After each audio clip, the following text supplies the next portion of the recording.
you can still just say Liz Truss and it's kind of the punchline. So the idea that then she would be the person to elevate people to the House of Lords, these people then are able to make laws for the rest of their lives simply for being associated with her, or as you say, for giving her money. I think John Moynihan gave £50,000 to her leadership campaign last year. So yeah, it really does look rather sort of transactional in some places. Truss released her resignation honours list last night.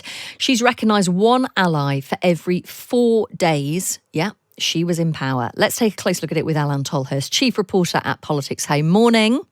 Morning, Chloe. What do you make of the honours list, that the resignation honours list that Liz Truss has put out?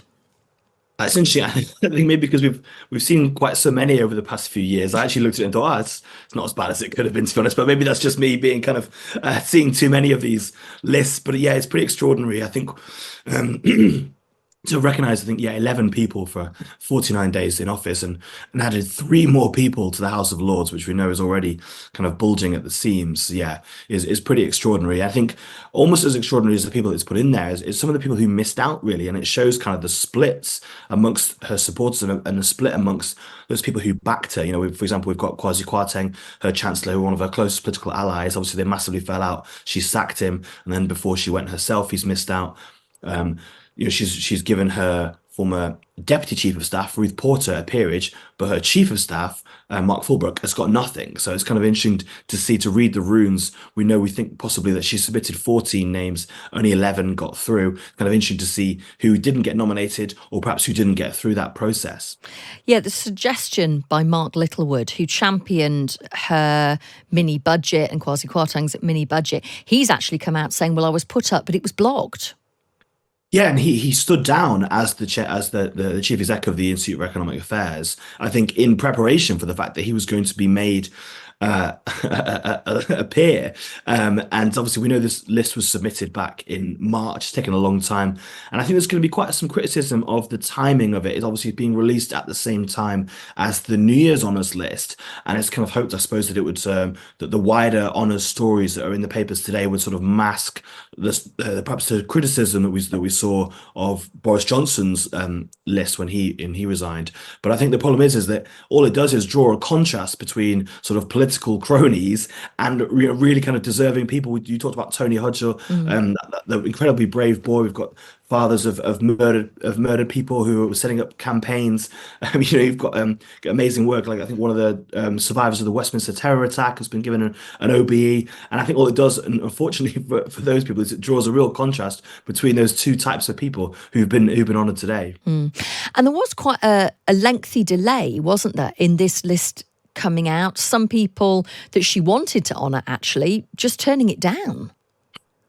Yeah, well, there is that kind of sense of not necessarily wanting to be associated with the Liz Truss era. There's some people who put forward ideas for her manifesto, very excited about that, only to see those ideas go up in flames in a matter of weeks. And I think who'd rather not necessarily be associated with that. And so therefore, I think there's some politicians, some of the younger politicians who were part of her cabinet, who obviously want to carry on their political career and don't necessarily want to be known as, Sir or Dame because of their links to that Truss administration. So yeah, it's kind of an interesting process. And as you say, it's taken a while. I think this list was submitted to the current Prime Minister back in March, and we've known that it was going to come out, and obviously it has ended up coming out just as we sneak into 2024. And it's only going to fuel the criticism of this whole resignation honours list when you look at, because she was in power for such, less than 50 days, 11 people she's put forward. I mean, there's quite a few on there who just gave her money. Yeah, I mean, not her money, obviously, like the political donation. Let's just be clear on that. But you know what I mean? A donor, a political donor, and then you suddenly get an honour.